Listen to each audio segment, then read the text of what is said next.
Եվ այսպես, ելերստատողներ, այսօր մենք զրուցել ենք Քրիստոնյա-դեմոկրատական միության նախագահ Խոսրով Հարությունյանի հետ, բարեկո պարոն Հարությունյան, շնորհակալություն հրավեր ընդունելու համար։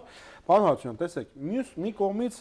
անդադ համար լուրեր են պատտվում, որ դուք հանրապետականի համասնականով գալու եք ազգային ժողով, չի հերկվում այդ լուրը։ Մյուս կողմից դուք անդադ ճշտում եք, որ դուք համագործակցում եք, ձեր գաղափարները մոտիկ են, չնայած քննադատում էին, ասում են քրիստոնյա-դեմոկրատական գաղափարները ոնց կարող են հանրապետականի գաղափարներին մոտ լինել, բայց սա էլ է հնչեցում։ Կարելի է սրանից գլխին գնել, որ որոշակի կրակ կա եւ ծուխ առանց կրակ չի։ Նախ ընդհանրության գաղափարական ընդհանրության մասին։ Ես առիթ ունեցել եմ արդեն թեմամուլով, թե եթերով այս մասին խոսել։ Այո, կա ընդհանրություններ։ Այն, որ հանրապետական կուսակցությունը այսօր դե ֆակտո այլևս անդամակցված է եվրոպական ժողովրդական կուսակցությանը, իսկ այդ կուսակցության առանցքում քրիստոնյա-դեմոկրատական քաղաքական կուսակցություններն են եվրոպական։ Եվ այդ կուսակցության հիմնական դոկտրինը հանրային կյանքի կազմակերպումը դա քրիստոնյա-դեմոկրատականն է։ Արդեն խոսում են մասը, որ մենք եւ հանրապետական կուսակցությունը գաղափարական շատ ընդհանրություններ ունենք։ Եվ թերևս այդ ընդհանրություններով էր պայմանավորված այն, որ մենք ողջունեցինք եւ այդ կուսակցության ծրագիրը, թե նախագահ Սարգսյանի եւ թե կառավարության։ Եվ հետագայում անկասկած մեր բոլոր հնարավոր համեստ մասնակցություն ունեցանք նրանց նախաձեռնությունների թե արտաքին թե ներքին կյանքում նախաձեռնություններին աջակցելու նպաստելուն։ Ինչ վերաբերվում է այդուհանդերձ հերքելուն եւ չհերքելուն։ Բանն այն է, որ իրոք այս ամենի մեջ կա ճշմարտության էլեմենտ, որ մենք համագործակցում ենք։ Եվ այդ համագործակցությունը այնքան սերտ է եղել, որ կարող է ունենալ իր տրամաբանական ձևավորումները, զարգացումները առաջիկայում։ Ինչպիսին դրանք կլինեն։ Դրա վերաբերյալ դեռ որոշում չկա կայացված։ Այդ իսկ պատճառով, ինչպես դուք եք ասում, հերքում չկա։ Սրա մասին է խոսքը։ Հասկանալի է։ Դուք ազգային ժողովում շատ երկար աշխատանքի փորձ ունեք, ընդ որում թե նախագահ, թե падգամավոր, թե հանձնաժողովներ, եւ ես ուզում եմ վերլուծել մեր այս մի քանի օրվա ազգային ժողովի անցուդարձը, որոնք շատ համակարգային ցույց են տալիս, թե ինչպիսի քաղաքական կուլտուրա կա եւ ինչը պետք է փոխել։ Տեսեք, պարոն Հարությունյան, առաջինը բերվեց օրենք, հա, կոալիցիոն մի գործընկերը համաձայն չի, Բարգավաճը համաձայն չի եւ նա չքվեարկեց եւ տապալվեց։ Սա նորմալ գործընթաց է, պարոն Հարությունյան, թե ոնց կարելի է, եթե դուք կոալիցիայում եք, դուք պետք է մշտական նույն ձևի մտածեք։ Ձեր ուշադրությունը կամ բոլոր ուշադրությունը ոչ այնքան կսևեռե այն մտքի վրա, որ կոալիցիոն ուժերից մեկը իր անհամաձայնությունը դրսևորեց, որքան բայց դա նոնսենս է, թե ոչ։ Չէ, նոնսենս չեմ համարում դա։ Ես որքան կարծում եմ, որ սա այն ցցուն օրինակներից է, թե մեզանում որքան քաղաքական բանավեճի եւ պոլեմիկայի մակարդակը ինչքան ցածր է։ Ինչի՞մն է խնդիրը։ Ես համոզված եմ բոլոր նրանք, ովքեր այսօր գտնում են, ես նկատում քաղաքական ուժերը եւ նրանց ներկայացուցիչները խորհրդարանում, չեմ լսել, թե որից մեկը դեմ է ստվերային տնտեսության կրճատման ուղղված քաղաքական նախաձեռնություններին կամ օրենսդրական նախաձեռնություններին։ Այսինքն այստեղ կարծեք թե տարաձայնություններ չէր կարող լինել, թե ընդդիմություն եւ թե քաղաքական մեծամասնություն։ Երկրորդ, որ ստվերային տնտեսության դեմ պայքարի ռացիոնալ լավագույն ճանապարհներից մեկը կանխիկ շրջանառության ծավալների կրճատումն է, սա նույնպես քննադատելու խնդիր չի եւ քննարկման առարկա չի։ Սա ակնհայտ է, որ այսօր մեր ամբողջ շրջանառության կեսից ավելին անկանխիկ է։ Սա խոսում է այն մասին, որ ստվերային տնտեսությունը պարարտ աղբյուր հող ունի զարգանալու համար։ Հետևաբար կառավարության նախաձեռնությունները միտված այդ կանխիկ շրջանառության կրճատմանը պետք է դիտել շատ օրինաչափ։ Երրորդը, այս օրենքի նախագիծը գտնում է ազգային ժողովում 2008 թվականից տարօրինակ է, բայց կարծեք թե ամենահրատապ օրենքներից մեկը այսքան ձգձգվեց քննարկման մեջ, բայց սա խոսում է մասին, որ բոլոր կողմերը թե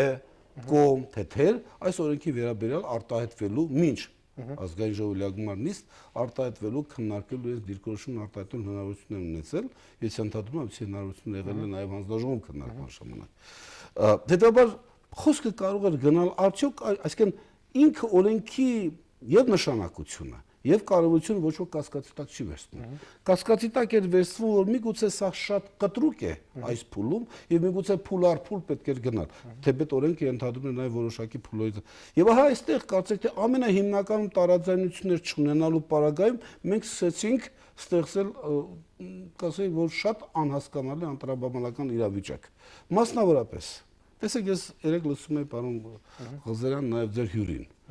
Եվ բոլորն են ասում, որ այս օրենքի նախագիծը վերաբերում ոչ միայն իրավաբանական անձանց անհատներին, այլև քաղաքացիներին։ Հիմա ասացեք, խնդրեմ, խոսքը գնում է 3 միլիոն շեմի մասին, այսինքն 3 միլիոն եւ ավել միանգամյա գործարք կատարելու մասին։ Մեզանում շատ կան մարդիկ, իսկ 3 միլիոն մոտավորապես 8000 դրամ է։ Կան շատ են դոլար, հա։ Շատ են մարդիկ, որոնք ամեն օր, չեմ ասում,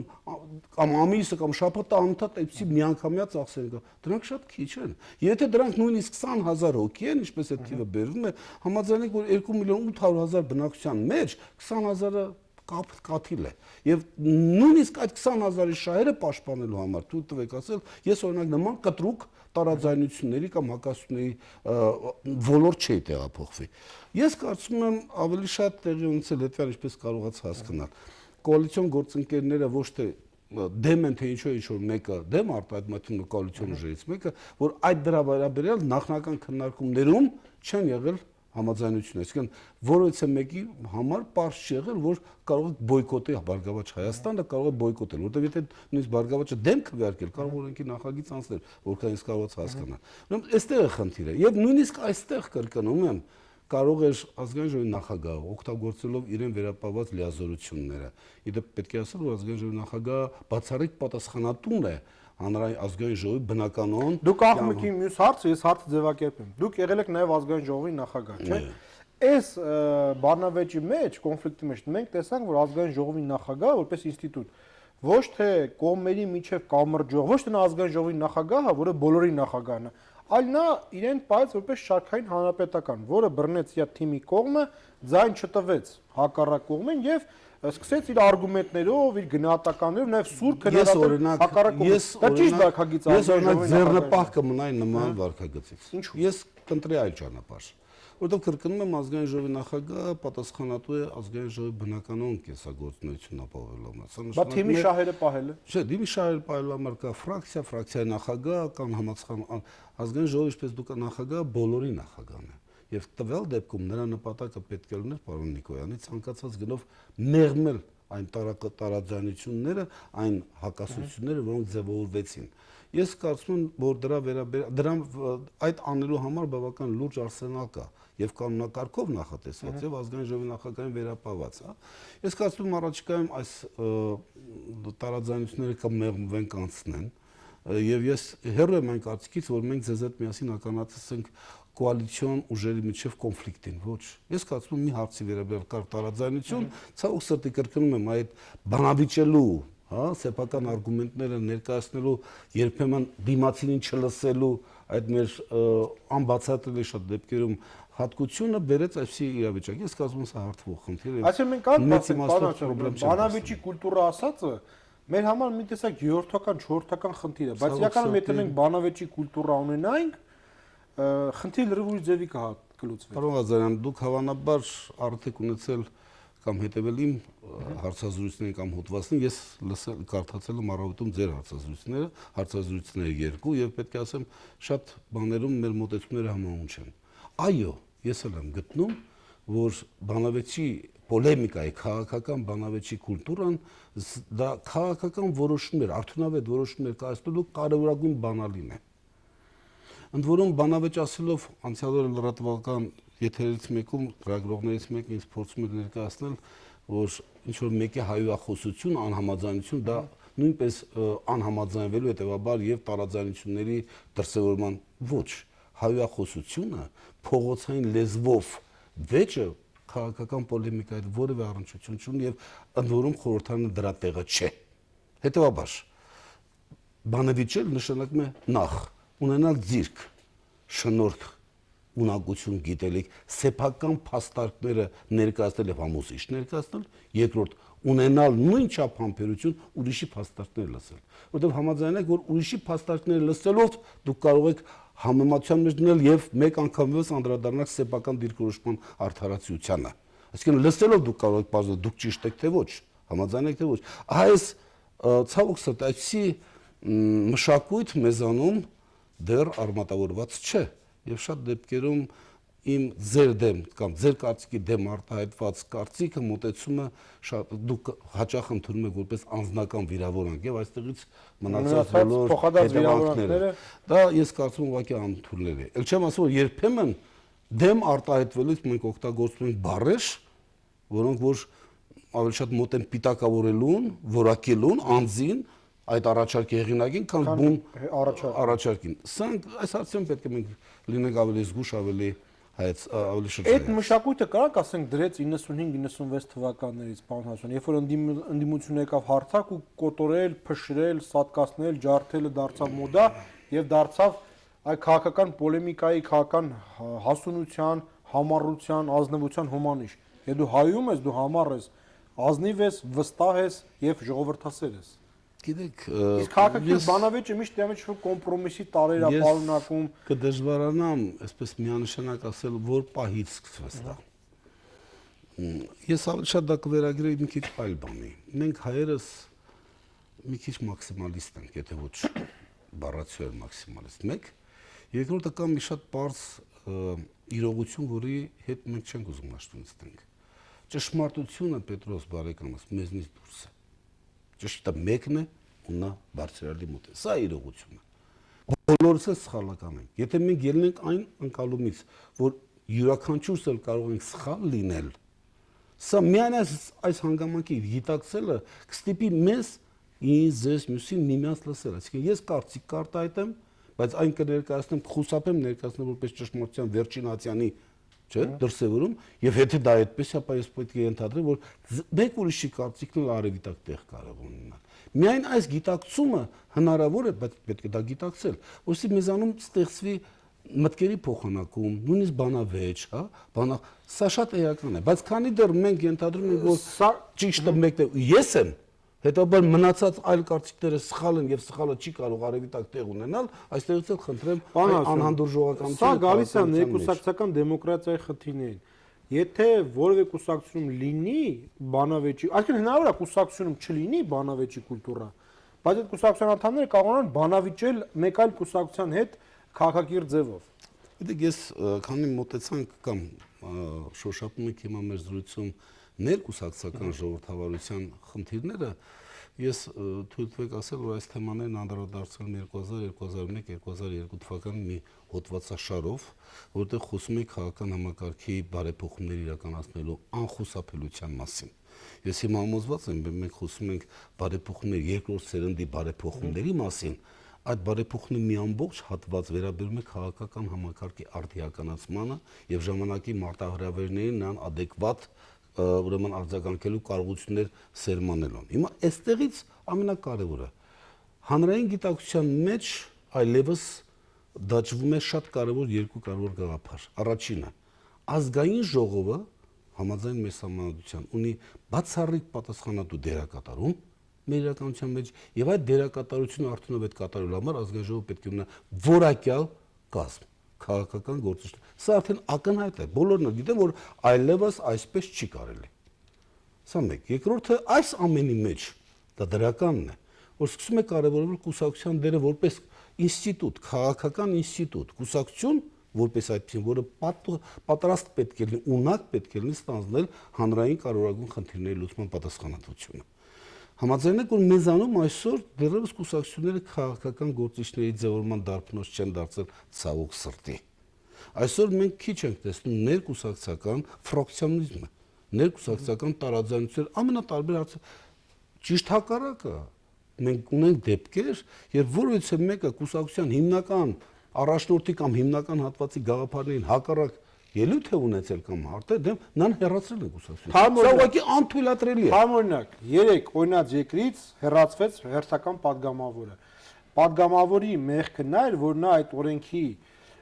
քվեարկության ժամանակ ձեռնպահ քվեարկել, որի մասին մենք խոսում ենք 3-4 օրը, որը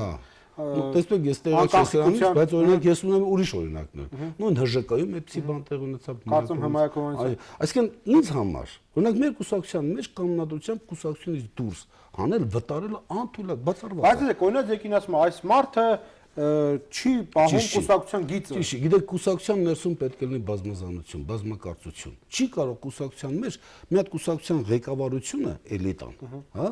թելադրի բոլորին ոնց որ ասում են ամեն ինչ, չի կարող այդպես լինի։ Դա ուղղակի վտանգավոր է։ Ավելին ես ձեզ ասեմ։ Գիտեք, ներկուսակցական ժողովրդավարությունը դա հանրային կյանքի ժողովրդավարացման անկապտելի բաղկացուցիչն է, անբաժանելի հատվածն է։ Գիտեք, ես չեմ կարող, եթե դուք հավակնում եք առավելևս այն կուսակցությունների համար, որոնք հավակնում են ազդեցիկ, պատասխանատու դերակատարման, ինձ համար պետք է հասկանալ, թե ձեր կուսակցության մեջ կամ որևէ այլ կուսակցության մեջ Դեպս ներքին ինչ խմորումներ կան, այս կամ այն քաղաքական գործիչը ցուցակի, այս կամ այն տողում ինչպես հայտնվեց, ինչ արժանինքներ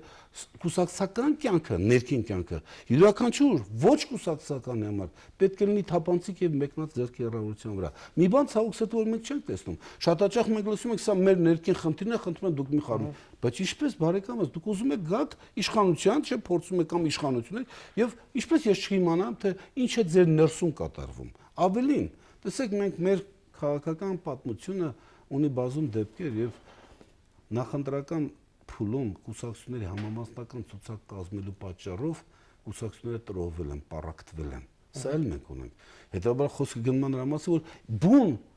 կուսակցություններս դեռևս առողջ ժողովրդավարական հասկանալի ինկալելի կյանք, որպես այդպիսին գոյություն չունի եւ ավելին ասեմ,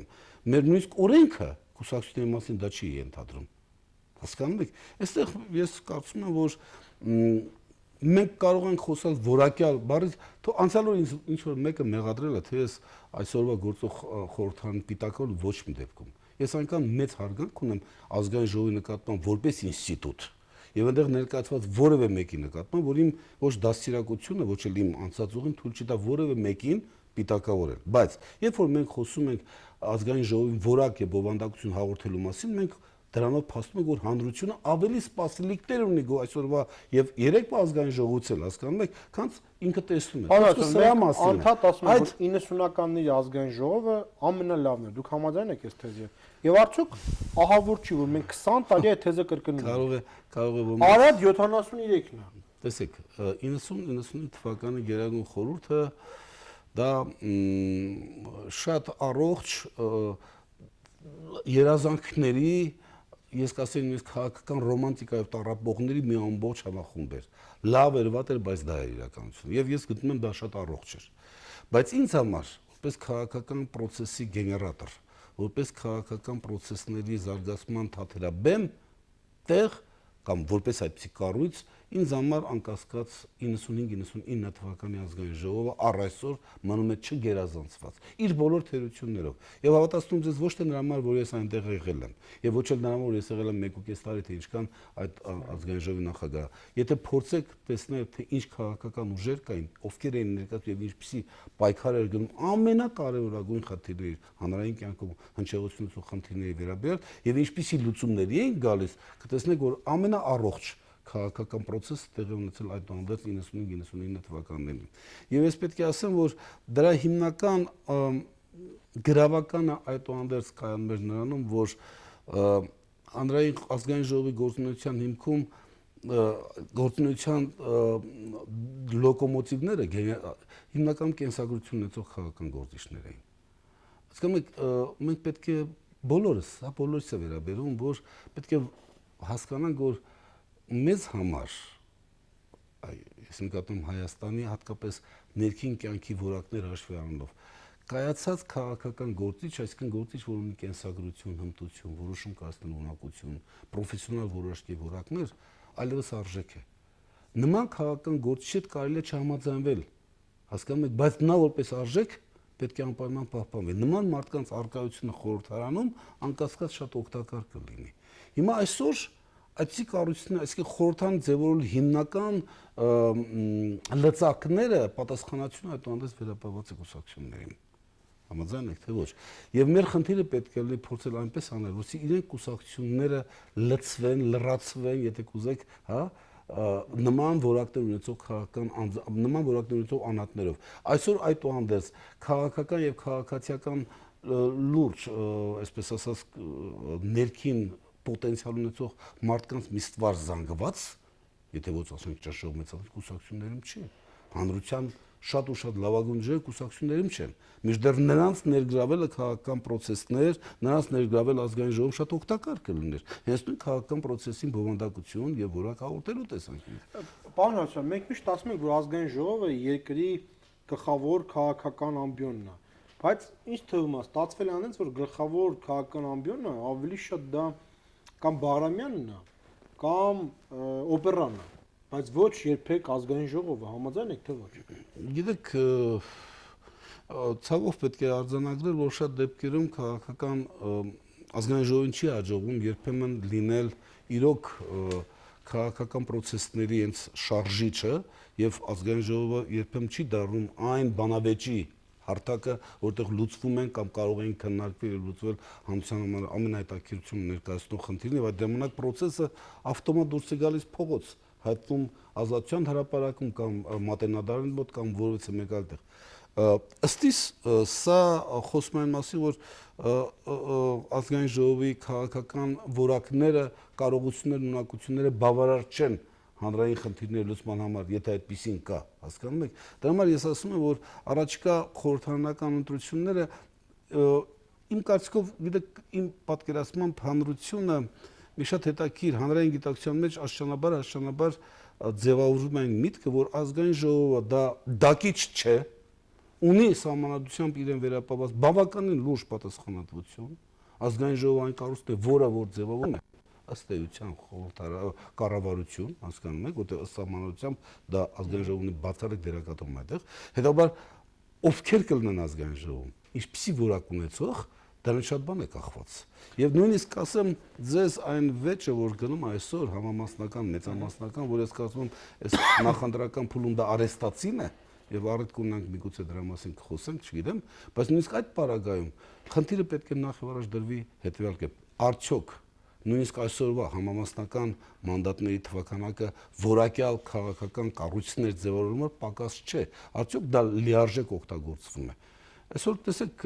մենք ինչ ունենք, եւ դուք կարծեմ ձեր հարցազրույցում նույնպես անդրադարձել եք դրան, ես կարծում դա շատ լուրջ հարց է։ Կուսակցությունները գնում են ընտրությունների, խոստումներ են տալիս, ընտրողները այս կամ այն կուսակցության խոստումներին հավատալով, վստահելով իրենց քվեն տալիս են այդ կուսակցությանը, եւ հաջորդ քայլը իսկ կուսակցությունը իր խոստումներն ինչպես պետք է իրականություն դարձնի, եթե ոչ սեփական կազմից ձևավորված կառավարությամբ։ Սա շատ լուրջ հարց է։ Եթե դուք խոստում եք տալիս, ձևորում եք ազգային ժողովրդի մեծամասնություն, բայց մեկ ուրիշին հրավիրում եք աշխատելու, համաձայն եք, որ այդ հրավիրված կառավարությունը նույնիսկ ամենապրոֆեսիոնալը նա քաղաքական որևէ պատասխանատվություն ձեր խոստումների համար դե ֆակտո չունի, հասկանում եք։ Եվ այստեղ շատ էական է, որպեսզի հատկապես ազդեցիկ կուսակցությունները այս նախընտրական փուլում առանց թաքցնելու ասեն, ովքեր են գոնե, եթե ոչ ամբողջ կազմը, ապա շատ առանցքային դերակատարներ, ով է վարչապետը, ով է ապագա ֆինանսների նախարարը, ով է ապագա գյուղնախարարը կամ ենթադրենք քաղաքաշինության կամ նախարար կամ առողջապահության կրթության այսինքն այն կարևորագույն պաշտոնատար անձանց, որոնք ըստ էության որևէ քաղաքական թիմի ծրագրի իրականություն դարձ։ Խնդրեմ, եթե այդպեսի մենք ներկայացնենք մեր այդ կուսակցությունները ներկայացնեն իրենց այդ կազմը, տեսեք թե ինչ տեղի կունենա։ Լրատվամիջոցները նախընտրական մրցարշավում հնարավորություն կունենան այլևս հրավիրել եթեր կամ բանավեճի տարբեր կուսակցությունների ապագա բոլոր հնարավոր գյուղնախարարներին, ապագա բոլոր հնարավոր առողջապահության եւ նրանց առջեւ դնել այդ ոլորտում ձևավորված խնդիրները եւ կախված թե նրանք ինչպես կարձականքեն այս կամ այն ոլորտ այդ իրենց վերապահված ոլորտի խնդիրներին, ընտրողը կարող է գնահատել թե արժի այդ մարդուն վստահել թե ոչ։ Այսինքն տեսեք նույնիսկ այս գաղափարը կառուցողականություն եւ բովանդակություն կհաղորդի նախընտրական մրցարշավին, ավելի կոնկրետ կդարձնի նախընտրական մրցարշավը քաղաքական process-ներին հաղորդելով բավականին նպատակային։ Ես կարծում եմ սա հարց է եւ չարժից են շրջանցել։ Մենք վաղուց ենք սրա մասին խոսում։ Ես դեռևս 2001-2007 թվականից եմ ասում, որ հարկավոր է դրել օրենք ինչպես է ձևավորում կառավարությունը։ Կառավարությունը պետք է ձևավորի ազգային ժողովում քաղաքական մեծամասնության կազմից կառավարության ապագա անդամները նախ եւ առաջ պետք է ընտրվեն падգամավոր։ Եվ եթե դա այդպես լինի, բոլոր նրանք նախընտրական մրցարշավի ժամանակ կգնան իրենց խուսակցության անունից ելույթներ կունենան, խոստումներ կտան, կստանձնեն հրապարակավ պատասխանատվություններ, եւ եթե կուզեք այդպես ձևավորված ազգային կառավարությունը դե ֆակտո դառնում է ընտրված կառավարություն։ Եվ համաձայնենք, որ դա բոլորովին այլ որակ կենթադրի։ Դա հանրային քաղաքականության մեջ բոլորովին այլ պատասխանատվության ինստիտուտներ կմտցնի։ Մենք արդյոք մենք արժի խորշել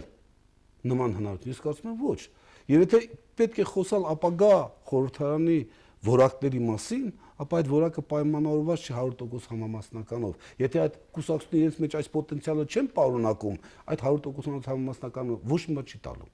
Էլ չեմ ավելացնում, որ թույլ տվեք չհամաձայնել այն պնդումներին, որ ընտրություններում կեղծիքների գեներատորները իրականացնող հիմնականում մեծամասնական ընտրակարգով առաջադրվողներ են, ոչ որևէ մեծամասնական ընտրվող պատգամավոր հանձնաժողովում տեղամասերում հանձնաժողովի անդամ չունի։ Չեմ ասում, թե կուսակցությունների վստահված անձանց թվականակներ, այնպես որ եթե կեղծիքներ են կատարում քվեարկության process-ում կամ դրանք արվում են հիմնականում կուսակցությունների ներկայացուցիչների, նրանց հանձնաժողովի անդամների կամ նրանց գիտակցությամբ, այնպես որ պետք չի մեծամասնական ընտրակարգի, ես նրանց չեմ արդարացնում, բայց սա է իրողությունը։ Հետևաբար համամասնական եւ մեծամասնական համակարգի հարաբերակցությունը, կարծեմ առաջիկայում պատրաստվում են լսումներ, պետք է քննարկել բացառապես ազգային ժողովին որակ հաղորդելու տեսանկյունից։ Եթե դա այդպես է, ապա նախ եւ առաջ եկեք սկսենք այն քայլից, որոնք կուսակցությունները կդարձնեն ավելի կադրերի առումով ավելի ամրապնդված, որակյալ, հետո նոր դա իր արտացոլումը կգտնի ակնհայտ ազգային ժողովում։ Որ այդ падգամավորները կապված են իրանց շրջանի հետ, ընդ լավ բաներ են անում մարդկանց համար։ Ես ասեմ ձեզ, ընդունում եմ դուք այդ տեսակետը։ Ընդունում ասեմ ինչու։ Տեսեք, մեր սահմանադրությամբ ընտրվելու իրավունք վերապահված է քաղաքացուն։ Ոչ մի կուսակցության քաղաքացիների միավորումներին սահմանություն ընտրվելու իրավունք չի վերապահել։ Եթե ոմանք փորձ են անում հղում կատարել արևմուտքին,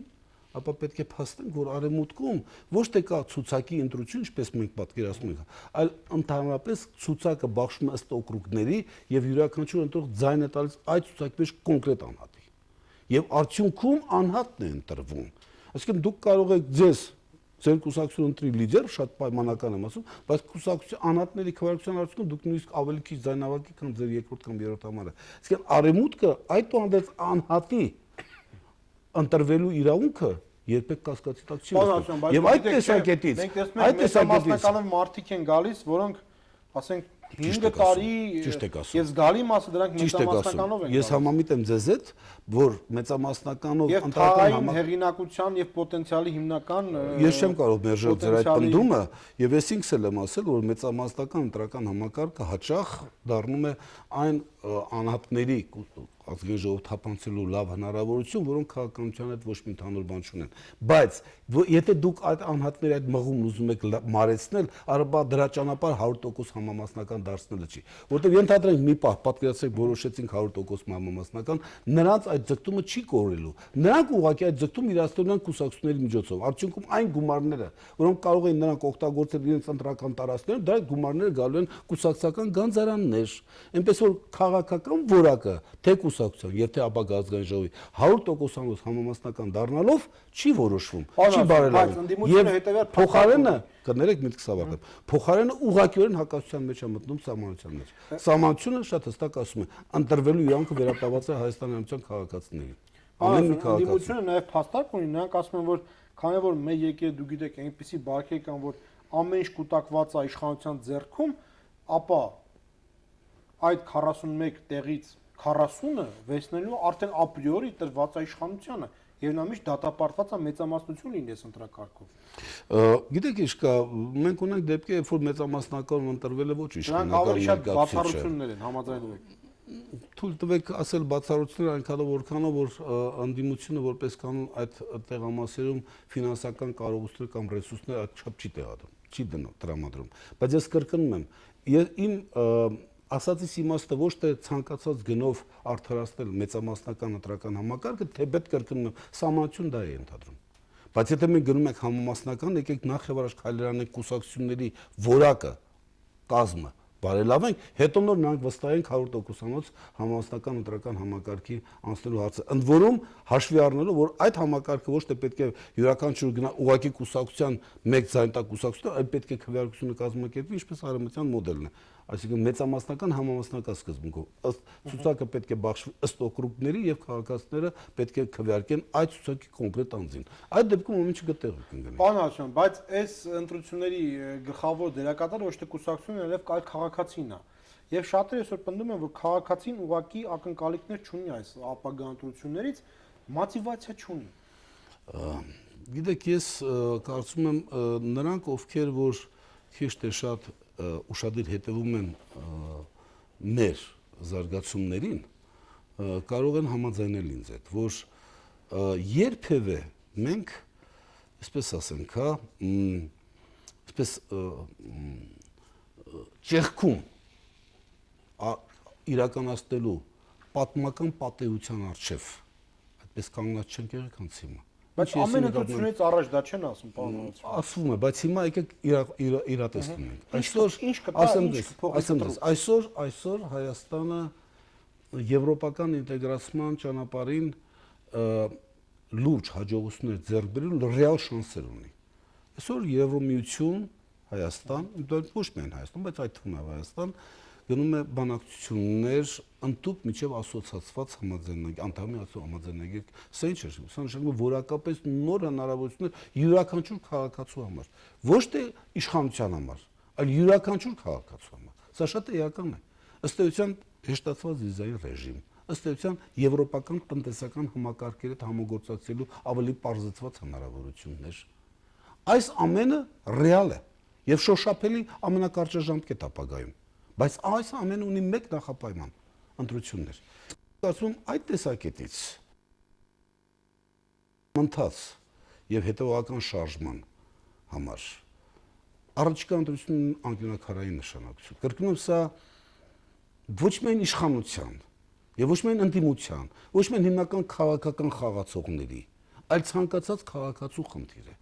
Եվ ես կարծում եմ, որ յուրաքանչյուր քաղաքական գործիչ, յուրաքանչյուր քաղաքական ուժ նախ եւ առաջ այս մեսեջը, այս լուրը պետք է հասցնի, այս տեղեկատվությունը պետք է հասցնի յուրաքանչյուր ընտրողին։ Առաջիկա ընտրություններում ինչքան բարձր լինի մասնակցության աստիճանը, այնքան այն մեր պատկերացած կեղծիքների իրականացնելու հնարավորությունները նվազելու են։ Հետաբար առաջիկա ընտրությունների, եթե կուզեք, առաջի դեվիզը բոլորս դեպի ընտրատեղամասեր։ Ում ուզում եք ընտրեք, բայց գնացեք ընտրեք, գնացեք քվեարկեք։ Մի թողեք, որ ձեր քվեն մեկ ուրիշ օգտագործի։ Սա կարծում եմ այս ակտիվությունը Այսինքն դառնալու է պատոհանը դեպի Եվրոպա, եթե մեր ընտրությունները գիտեք ոչ թե դեպի Եվրոպա, ես դες պարզ ասեմ։ Եթե այս առաջիկա ընտրություններն անցնեն ոչ այն մակարդակով, որ որի արդյունքները կարող եմ ես ձեր արդյունքները չհամաձայնվել, բայց ճանաչելի լինեն։ Այսինքն իմ դուրս չկա որ ձեր կուսակցությունը չախտեց, այսինքն ես տրտում եմ որ ձեր բայց չեմ կարող չընդունել արդյունքները։ Այսինքն խոսքը գնում է քվեարկության, այսինքն ընտրության արդյունքների համության կողմից ճանաչելիության մասին։ Եթե մեզ հաջողի անցկացնել այնպիսի ընտրություններ, որի արդյունքները անկախնայից ում է բավարարում, ում են գողացնում, ում չեն գողացնում, այդուհանդերձ հանրության կողմից ընդունելի են, ապա բոլոր հնարավոր ճանապարհները, խողովակները, թե ներքին կյանքը, եւ թե արտաքին հնարավորությունները որակապես փոխվել են ի նպաստ Հայաստանի։ Եթե դա չեղավ, եթե այդուհանդերձ մենք չկարողացանք գտնել այսօրվա մարտահրավերների բարձրության վրա, թե իշխանություն, թե ընդդիմություն, թե շարքային քաղաքացի, ուրեմն ասեմ ձեզ, իմ պատկերացով Հայաստանը հայտնվելու է